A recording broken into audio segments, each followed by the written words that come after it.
Have you ever felt like you had everything, but still felt empty? Elon Musk stood by the ocean, letting the waves roll over his bare feet. The autumn sky stretched above him, streaked with soft orange and fading light. The wind whispered past, carrying no answers, only questions. It was so still it almost hurt. Outside, the world was quiet.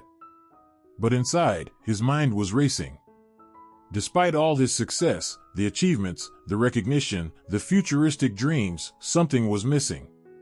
He couldn't name it, but he felt it every time he stopped working. A hollow space inside him, untouched by applause or invention. A subtle ache no one could see. He stared at the horizon and whispered a question he never thought he'd say out loud. God, are you there? He didn't expect a response. He wasn't religious. He believed in science, logic, and evidence. But in that moment, he wasn't looking for proof. He was looking for peace. And then, something happened. Not a voice. Not a miracle. Just a feeling, so sudden and deep it stopped his breath. It was like something invisible had shifted in the air. Not around him. Inside him. A presence. Warm. Quiet. Unmistakable. Words formed, not spoken, but felt. I am here. I've always been here. Elon's eyes snapped open. The ocean was the same. The sky unchanged. But he wasn't. He stood there frozen, wondering if he'd imagined it. Wondering if he was losing his mind. But no matter how hard his brain tried to explain it away, his heart knew something had changed. Something real had touched him. And that moment was only the beginning. For days afterward, Elon couldn't shake the feeling from that evening. It followed him like a quiet echo, soft but persistent. He'd go about his meetings, his designs, his planning, but the question kept circling in his mind. What did that mean?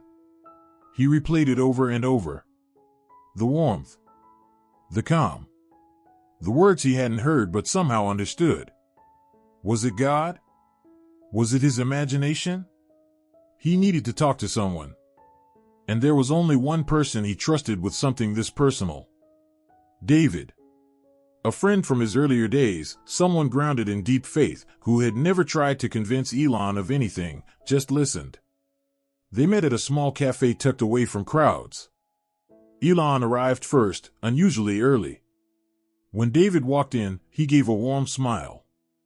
They made small talk, but Elon wasn't here for pleasantries. He took a breath. Do you believe in God? He asked.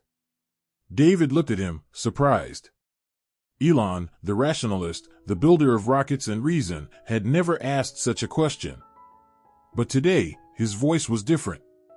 Vulnerable. Almost like a boy lost in a forest. I do, David said gently. Why do you ask? Elon stared into his cup of untouched tea. Then he told him everything, the beach, the silence, the presence, the whisper. David listened without judgment, nodding slowly.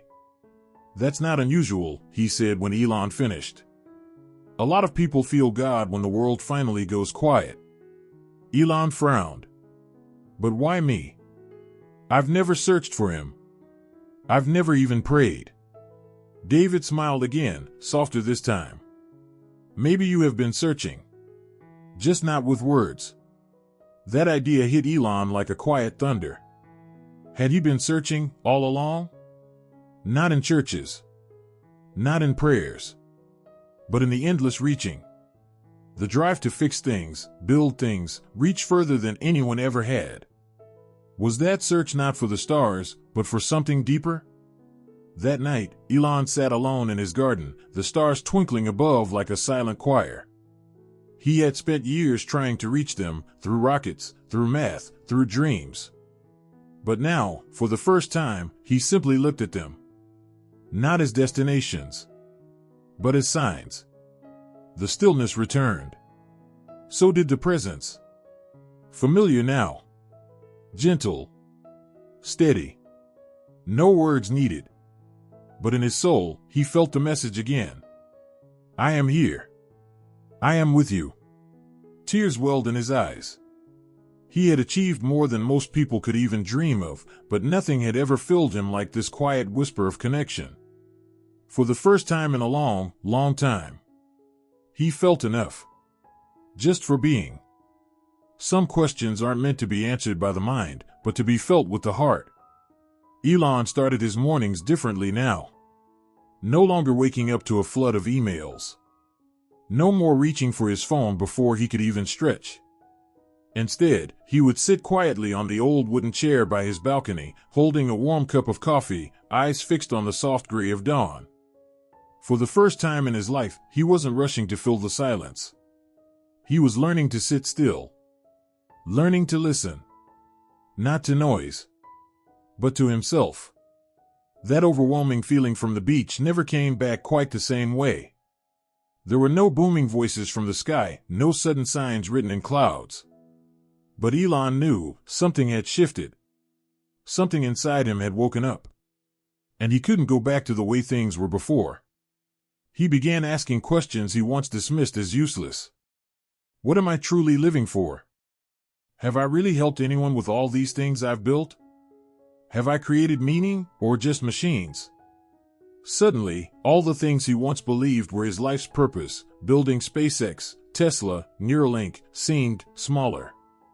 Not meaningless, but clearly not the whole picture. One afternoon, while walking in his garden, he remembered something his mother used to say. Purpose isn't something you find. It's something that finds you when you start living true. And now, having climbed every ladder society called success, Elon began to understand. Success, he realized, is achieving what you want. But purpose? That's giving what others need. That evening, Elon called David. You once told me God speaks to those who are searching, Elon said. If that's true, I think I'm starting to hear something. Not with my ears. With my heart. David didn't sound surprised. And what is it saying? Elon paused. It's like a whisper, reminding me that I wasn't just born to invent things. I was born to serve. But I don't know where to start. David chuckled softly. Then don't try to start big. Start small. Make your life quieter, smaller. Look around. Listen. Purpose doesn't come like thunder. It comes like the wind, gentle, but guiding. Over the next few days, Elon did something he rarely ever did. He stepped back from work. He turned off notifications, postponed meetings that weren't urgent, and gave himself permission just to observe. He walked the streets. Not in disguise. Just quietly, without intention. He visited a small diner and listened to the waitress chat with a customer about her sick dog. He watched a kid give up his chair for an old man. He didn't announce who he was. He simply watched and listened. Then one rainy afternoon, he saw her. A young woman, maybe early 20s, curled up in a corner near a shopping plaza. Thin jacket. Messy hair. Eyes that looked lost. Elon hesitated, then walked toward her. Are you okay? He asked softly. She flinched but said nothing. He didn't push. He sat beside her, in silence. After a few minutes, she murmured, I don't know why I'm even alive anymore. That sentence hit him like a brick to the chest. Not because it was shocking, but because it was familiar. He had once stood on top of the world, applauded by thousands, and whispered that same question inside his soul. Why am I even alive? And in that moment, he knew he couldn't walk away. Not just for her, but for himself. He turned gently toward her. Do you believe there's a reason you were born?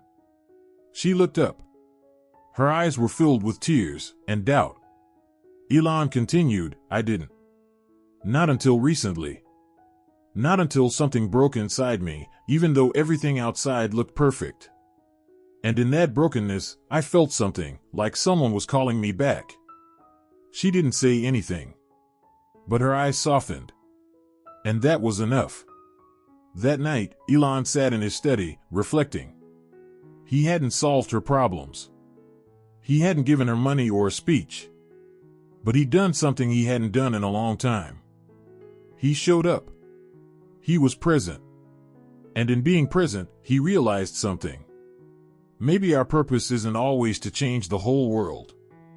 Maybe it's simply to stay long enough to change one heart. Sometimes, the hardest person to convince is yourself. In the weeks that followed, Elon found himself slowly becoming a different version of the man he used to be. Not someone louder or more successful, but someone quieter, softer, more awake. He still ran companies, still answered emails. But something had changed in how he moved through life. He no longer rushed through conversations. He started remembering people's names, even those who served him coffee. He looked into people's eyes when they spoke. And most importantly, he listened. But even with all these changes, doubt crept in. Some nights, Elon would lie awake, staring at the ceiling, wondering, was that moment by the ocean real? Am I just imagining all this? What if I'm fooling myself? The mind, he realized, has a habit of fighting what the soul already knows. There was one night, in particular, when the questions wouldn't stop coming. He sat in his home office, lights dimmed, laptop open, but untouched. He felt like he was standing between two worlds, one ruled by logic, the other by something he couldn't explain. And in that silence, he whispered again, "Are you still there?" He waited. No answer. No feeling. Just silence. He closed his eyes. Disappointed. Maybe he had imagined it all after all. But then, a quiet knowing stirred inside him. No words. Just presence. Like a warm blanket over a tired soul. I never left. That was it. That was enough. Elon smiled softly, eyes still closed. The silence wasn't absence. It was invitation. To trust. The next morning, he wrote in his private journal, a habit he had recently picked up. Today, I choose to trust the voice within. Even when it's quiet. Especially when it's quiet. That entry would later become the foundation of something much bigger.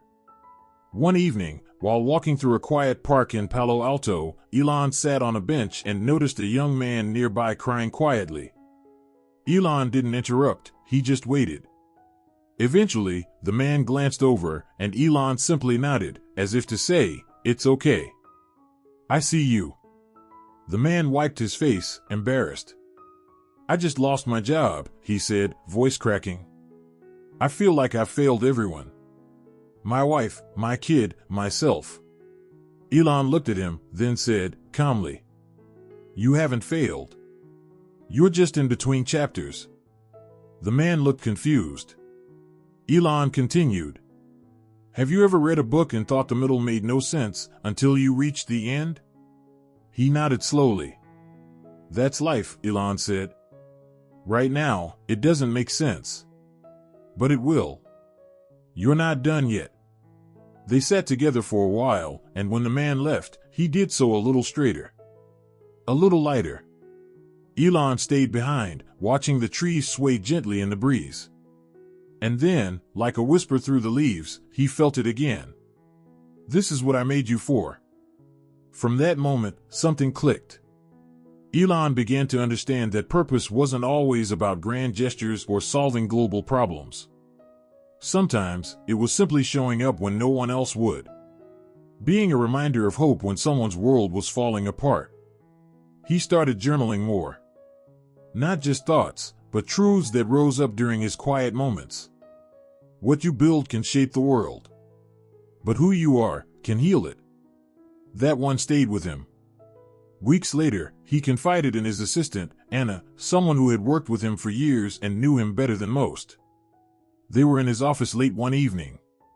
The lights were low, and most of the building was empty. "I've been thinking," Elon said, staring out the window. "What if everything I've achieved wasn't the point?" Anna tilted her head. "What do you mean? What if all the companies, the inventions, the innovations, what if they were just tools? What if the real point was to reach people?" Anna stayed quiet. She had never seen Elon like this, not reflective or analytical, but open, raw, human. "And how do you plan to do that?" she asked gently. He turned to her, a hint of a smile tugging at his lips. "I don't know. But I think it starts by telling the truth." And that's when the idea came. A letter. Not a press release. Not a TED Talk. Just a letter. A message to the world. Simple. Honest. From the heart. He didn't want to convince anyone. He didn't even care if people believed him. He just wanted to say, "You're not alone. And neither am I anymore." That night, he sat at his desk, took out a fresh sheet of paper, and wrote the first line. "To whoever is reading this, I want you to know that I've heard a voice. Not out loud, but within. And it has changed everything." He paused, breathed, then kept writing. Sometimes the bravest thing you can do is to tell your truth out loud. Elon sat at his desk, the room dim except for a single desk lamp casting a soft halo over the page. In front of him lay a stack of handwritten notes, all scribbled in quiet mornings and restless nights. Sentences that had risen not from data, but from the depths of his soul. He had spent decades building rockets, batteries, and blueprints for the future. But now, he was building something else. A message. Not for investors. Not for engineers. But for people, the kind who were silently wondering, is there more to life than this? He called the letter. To the one who feels alone. It wasn't elegant. It wasn't strategic. It was simply real. "I've walked through a storm that no success could shield me from. And in my darkest silence, I heard something, not a voice, but a presence. It reminded me, I am not alone. And neither are you." He paused after every paragraph, unsure if he should keep going. Who would believe him? What if people laughed?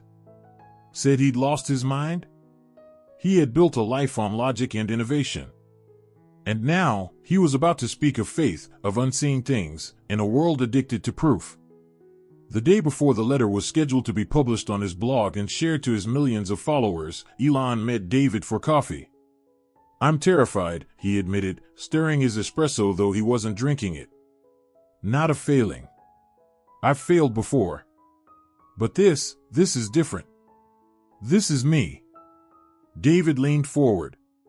"And maybe that's exactly what the world needs right now. Not another invention, but an invitation. Into something deeper." Elon nodded, quietly. "What if they don't understand?" David smiled. "Then you keep walking. Because truth is not always recognized at first glance. But it never goes unseen forever." The next morning, the letter went live. It didn't explode like a headline. It didn't trend instantly. But it moved, quietly, like a ripple on still water. One email came in. Then 5. Then hundreds. Messages from people across the world, young, old, successful, broken. All saying something similar. "Thank you. I thought I was the only one. I didn't know someone like you could feel this way." Some people doubted. Some mocked. That was expected. But Elon didn't flinch. Not this time. Because for every skeptic, there were a dozen souls whispering back, "Me too." In the days that followed, he began speaking not just at conferences, but at schools, shelters, and community centers. Not as a billionaire, not even as Elon Musk the innovator, but as Elon, the man who finally listened. He didn't preach. He didn't convert. He shared. Stories. Questions. Honest truths like, "The moment I stopped chasing more was the moment I started feeling enough." You don't need to understand everything. You just need to stay open. Faith isn't the opposite of logic. Sometimes, it's what gives logic a reason to exist. People didn't always clap. Some just cried. Some sat silently, as if a fog was slowly lifting. And that was enough. One evening, Elon returned home from a small speaking event. It had only 20 people. But one of them, a quiet teenage boy, had waited afterward just to say, "I was planning to give up tonight. But you made me pause." Elon drove home in silence, tears prickling the corners of his eyes. In his garden that night, under the same stars he once dreamed of colonizing, he whispered, "Thank you." Not to himself. Not to the sky. But to the one he had come to know in silence. And in that stillness, he felt it again. Not a voice. Not a command. Just a whisper of peace. What you leave behind is not what you built, but who you touched. Months passed. The whirlwind of media attention had faded. The shock of Elon Musk talking about God no longer made headlines.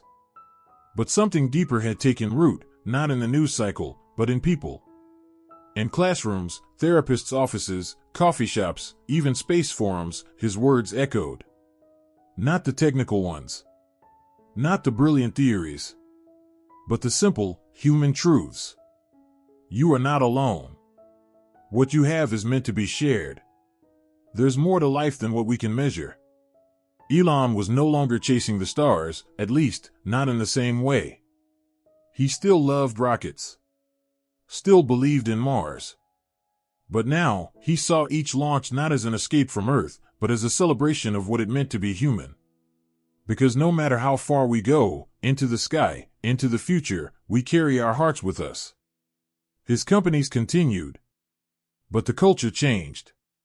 Inside Tesla, he encouraged team meetings to begin with one question. How are you, really? At SpaceX, he created a new division, Human Impact Lab, not for technology, but for outreach, offering scholarships, mental health support, and mentorship for young inventors who felt like outsiders. And every Friday, he made a habit of visiting places most CEOs would never go, foster homes, addiction centers, soup kitchens, not with cameras, but with presence. He didn't come to fix. He came to listen. Anna, his assistant, now more a partner in purpose, once asked him, "Do you miss the old days? The thrill of it all, constant breakthroughs, attention, being the center of everything?" Elon smiled. Not with nostalgia, but with peace. "I used to think making history was the goal," he said. "Now I just want to make people feel seen." He started writing again. Not press statements. Not tweets. But letters, the old-fashioned kind. He called them whispers. Short reflections sent out weekly, read by millions across the world. Each one ended the same way. "Keep going. You're not alone in this." One week, he wrote, "The greatest discovery I've ever made wasn't on a launch pad. It was inside a quiet moment when I finally stopped trying to prove and started learning to be still." People wrote back, not just with thanks, but with stories. A father who reconciled with his son after 10 years of silence. A college dropout who found meaning in volunteering instead of chasing grades. A retired engineer who reopened a community garden because maybe that's my way of giving. It wasn't a movement. It wasn't a religion. It was a reminder. Years later, long after Elon had stepped back from daily operations, he was asked to give one final public address.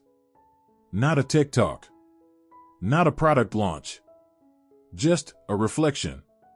He walked onto the stage in jeans and a simple gray jacket, no slideshow behind him, no rehearsed notes. Just a deep breath and a room full of people who had grown with him. He began. "I used to believe we were alone in the universe. That we were meant to fight, build, conquer. But I was wrong. I've heard something, not with my ears, but with something much older than my thoughts. A voice. A presence. A reminder. That we're not here just to win. We're here to be. To listen. To love. I once chased everything, only to learn that everything I needed was already quietly waiting for me, in the silence." He paused, looking out at the audience. Some were wiping their eyes. Some were simply breathing slower, deeper. You don't need to be a genius to change the world, he said gently. You just need to be willing to show up and be real. And with that, he stepped off the stage. That night, back at his home, Elon sat once more in his garden. The sky stretched endlessly above him, familiar, beautiful, silent. But inside, the silence was alive.